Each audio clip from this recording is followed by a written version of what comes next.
several true horror stories written by those who experienced them firsthand and posted online for all to read. As with any true story from the internet, the water of truth is often obscured by the disturbed sediment of fiction. What is fact? What is fantasy? You decide. Number 3. So this happened about 5 years ago, while I was 9 months pregnant. I was Christmas shopping at the mall with my then 7 and 15-year-old daughters one Saturday night in a very safe city with very low crime rate.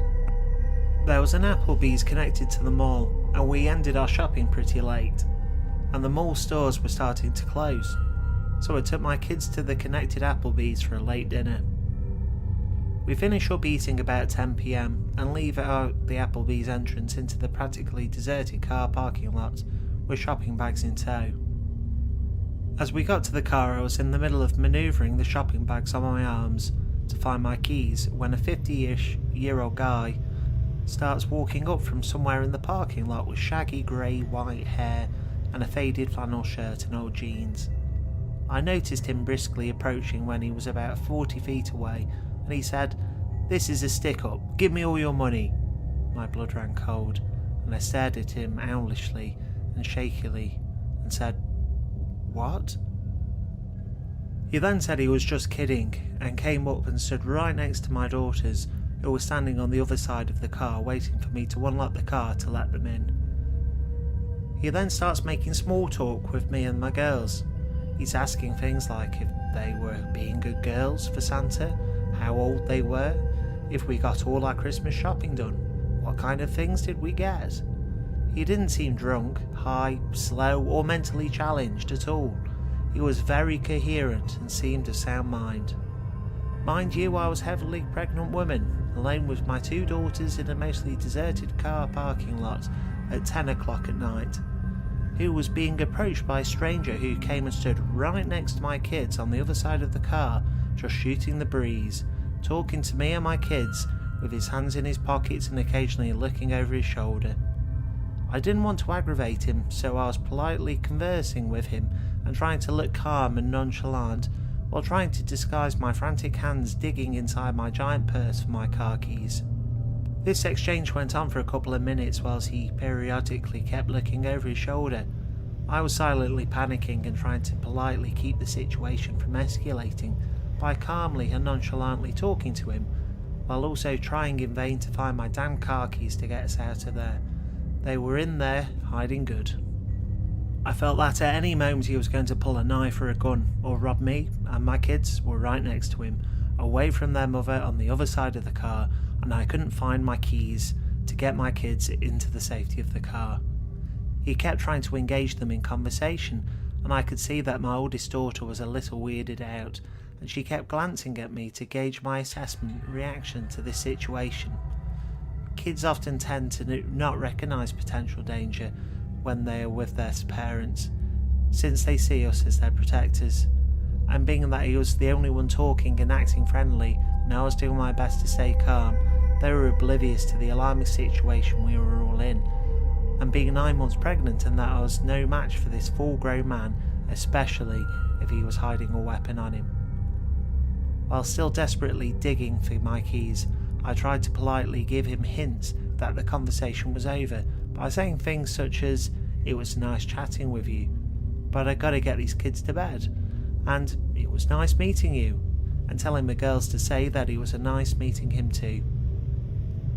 My polite attempts to get this guy to leave wasn't working because he kept sidestepping my attempts and asking them what their favourite school subjects are and how nice young ladies they were, while I was struggling with the shopping bags and digging in my giant cluttered purse for my car keys.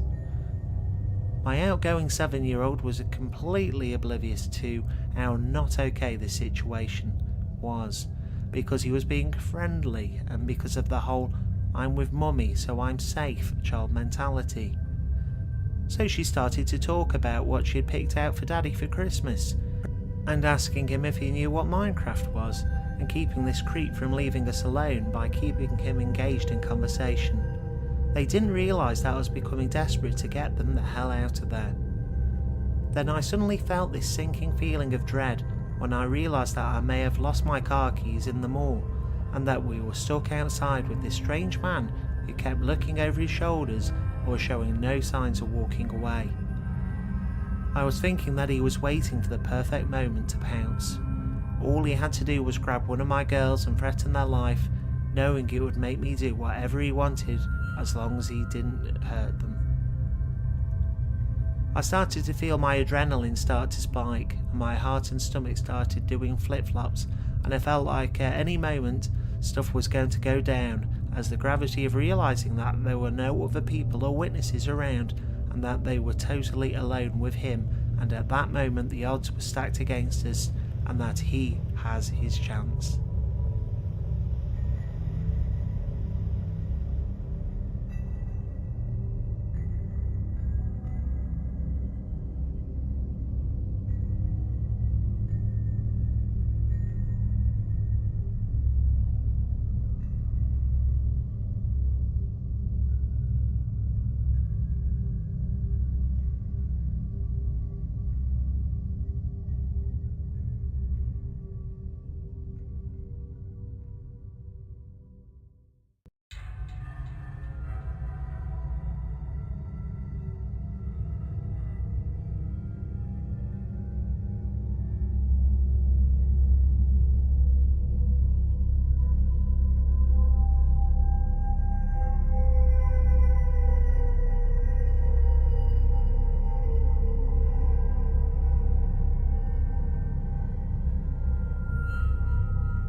I then remembered that he was positioned by the back seat passenger door where my 7-year-old was standing by waiting to get in. My husband then told me that the most likely reason why the guy ended up leaving us was because it took so long for me to find my keys, and the longer it took the more anxious and spooked it made him. And the whole time I was desperate to find my car keys, which though through some sort of divine intervention say hidden in my purse, for saving us from potentially being abducted. Number 2. In high school, my best friend did amateur modelling, which was very popular among the girls at my school, and she usually would connect with photographers through her Instagram. One day she was over at my house and showed me the profile of a photographer who had messaged her. It was a guy 10 years older than her, and when he messaged her, she assumed it was for modelling, but he replied saying she could model for him, but that he'd much rather take her out on a date. My friend disclosed how old she was, 17, and he said that it wasn't a big deal to him if it wasn't to her. When she told me this, red flags went off in my mind, but she pretty much just brushed them off, saying that age wasn't a huge factor for her either, and that her parents had a bit of an age gap as well. Fast forward, this guy says he has to go to Colorado for a photo shoot, and that he would love to meet up sometime when he got back in town. She talked to him for months, keeping me updated on how she really liked him. When I checked out his profile, it was filled with photography, but barely any pictures with his face included. My friend wasn't going to change her mind on him though, and as her friend I share my opinions, but I also respect her decisions, and she's usually pretty level-headed and responsible. On a whim, I stopped by where she worked one night to see what she was doing later, and she mentions that this guy all of a sudden says he's flying back today, even though originally he wasn't flying back for a few more weeks.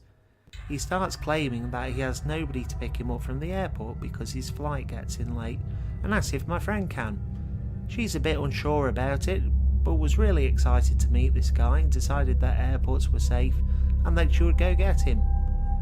I knew I wasn't going to sway her, and she had been talking to him for so long, I felt a little more comfortable with the whole idea, but told her if she was going to pick up this guy to at least let me go with her, so that she's not alone. I was a teenager, looking back, and yes, very stupid. She agrees and texts him a heads up that she was bringing a friend. He did not like that idea. He told her that he would be awkward and became very defensive. Then he said that his flight was taking off and abruptly stopped responding. Over the next few hours we sat in a room checking that there was an actual flight leaving from Colorado scheduled and that everything he had told her added up on paper. That's when we got an idea, although a stupid idea. We planned to go sit in the airport with disguises on in the crowd and watch for him to walk out from his gate. If he looked creepy or odd, when he texted her to pick him up, she would just respond that she couldn't. And if he looked normal, then we would just go back to the car, take off our disguises and walk back in. We get there very early to find the best hiding spot, and there's plenty of other people sitting around, so we all wedge ourselves in the back. I asked the help desk to make sure we're at the right place. We have the flight he is supposed to be on pulled up on our phones so that we can see when it lands. And we're just killing time talking back and forth. I'm not a very observant person, so I keep rambling on and don't notice that my friend has turned pale white. She whispers to me in a language only I would understand, gibberish, that the guy she has been talking to is sitting next to me. His flight was still 20 minutes away. There was only one seat between him and my friend, and I was sitting in it, and he knew. We casually got up and walked to the restroom. When I went back out, he was gone. His flight arrived, nobody even resembling him got off, and he never texted my friend again. For months I was terrified he was going to randomly show up. Guy who was trying to abduct my friend, I pray we never meet again. Number 1. So this happened over the span of around a year, when I was 15 or 16. I'm 20 now, and it only recently been revealed to me how messed up the situation really was. I was obviously still living at home at the time, but my sister, who was 7 years older than me, had moved out and was living with her now husband, their high school best friend, and some other dude they met via one of those find a roommate sites. He was the kind of reclusive nerdy type, much preferring to hide in his room watching Star Trek and playing computer games than to actually hang out with the roommates, and the only person he ever really seemed to want to be around was his similarly shy and nerdy girlfriend. For a little context to the story, at the time this happened he was 28 and she was 24. They were both a little weird but initially seemed entirely harmless. For ease of telling the story and for saving on characters, the friendly roommate will be FR, weird roommate will be WR, and his weird girlfriend will be WGF. Now my sister and I have never really had the best relationship with her parents, and at this point things were especially rocky. Our mother was dating a guy who was, to put it kindly, an abusive sack of muck, who seemingly loathed me and would find any excuse to go off at me. As a result, I spent a lot of the time staying over at my sister's place. It was around the time I'd spent a lot of time there that WR and WGF started to get really strange. As I said earlier, the pair of them were kind of always odd. They only ever seemed to want to speak to each other, and would even go as far as to ignore anyone else who spoke to them. WGF was worse than WR for this by a mile. He would at least give you some monosyllabic response most of the time. She had a kind of creepy habit of just blankly staring at you for a couple of seconds, then walking away if you asked her a question or tried to engage her in conversation at all. That isn't the really weird behaviour though. When I would stay over, I'd sleep on a futon in FR's office space, which was on the ground floor. It happened to be next to the downstairs bathroom, which for some reason WGF vastly preferred to the upstairs one. She would take long showers in the middle of the night, which is whatever. I'm a pretty heavy sleeper and she wasn't a shower singer or anything like that, so I generally slept through them. One night, however, I stayed up mega late doing revision and homework and happened to be awake after she finished her shower. I was too absorbed in my task to really pay attention to anything else, but I definitely noted hearing the shower shut off because that was my indicator to how damn late it really was. Approximately 10 minutes later I look up from my laptop and there she is. I always kept the door open just a crack because that room tended to get unbearably hot if I didn't, and she was standing there, outside the room, butt-ass naked, watching me through the open crack in the door. I said her name and asked if she was okay, which seemingly startled her because she walked away pretty sharpish. I convinced myself that it was my over-caffeinated, sleep-deprived state, that I'd imagined the whole thing and didn't mention it to anyone. Fast forward around a month and I head over to my sister's one night to find FR kind of agitated about what he perceives to be a peeping Tom problem. He found fingerprints on the outside of his office window in such a way that would imply someone had been pressing up against the glass and looking in. The blind in his room was slightly too small for the window, so you could see from the outside if you looked through at the sides, and the room was on the front of the house, and the window was easily accessible from the street. He'd become concerned that some random passing pervert had been spying on him while he was having a private moment, so to speak, in his office, or else some potential burglar had been sizing up the joint. The police were called out, as they didn't have any external CCTV at this point. No evidence could be provided, and ultimately not a lot could be done. To combat this escalating further, FR installed 2 internal and external CCTV cameras on the house. This was installed whilst WR and WGF were both away on a holiday, and I guess everyone just forgot to tell them about it. Another couple of months later, I go to my sister's to find WR's room empty and informed that he has moved out. Of course I asked why, and I was informed simply that he and WGF were a pair of creeps and the others had collectively decided to kick them out. Apparently, her watching me through the office door was not a one-time incident. The CCTV footage showed that she regularly made a habit of standing and watching me through the cracked door, sometimes for as long as 20 to 30 minutes. I was just usually asleep when she did it. Not only that, but the fingerprints on the window had quite apparently been from WR, standing outside and watching me after I'd showered and was hanging out in just a towel, which was a less regular occurrence but apparently was caught on camera enough times for it to become concerning. As if that wasn't weird enough in and of itself, I was recently hanging out with my sister and her husband, and he passed comment about how he wished they told me the full story at the time, so I could have chosen to press charges.